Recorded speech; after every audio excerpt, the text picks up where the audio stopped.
nin Soomaali ah oo lax weyn oo buuran wata waxa arkay niman tuugo xarfaan ah oo group ah oo isla qaraabta marka bay moodayaan marka laxdu aad bay weyntahay moogta wan jar ahay moodayaan waxay ku tashadeen marka ninka wanka ka dhacno oo ma seen yeelna nimo ku qabso intanada kalena hadhow marqaati baa noqonayna arinta markay maxkamad cuskato waaye kuba kula dhagay wankan ana leh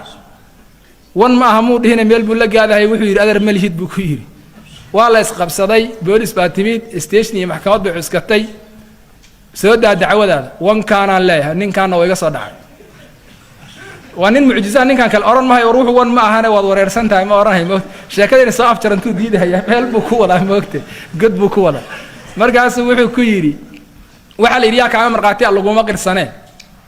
مركز ويارت مركز صاحب بدي وانو كل شيء إنه لحظة دعانة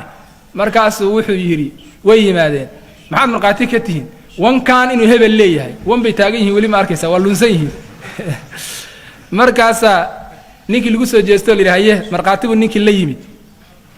marka meeshuu ku waday hadda la soo gaaray moogta saynta intuu ku dhigay laxda bariyeedii wada kor u qaaday oo dignimadeedii muujiyay biri adeer waa laxba laga yiri maashi waxaad warigiinba wanun bay ku dacwoonayeen Soomaa adeer waa laxba laga yiri aw wanki deem qodlaadii baa joogto oo booliskii baa joogto meel laga fakadana ma leh moogta al banaanka inay fakadaan buu diidanaay ayay waa la xaabiyo jeelka lagu xareeyay intuu ka rabayna intaas ayay ahayd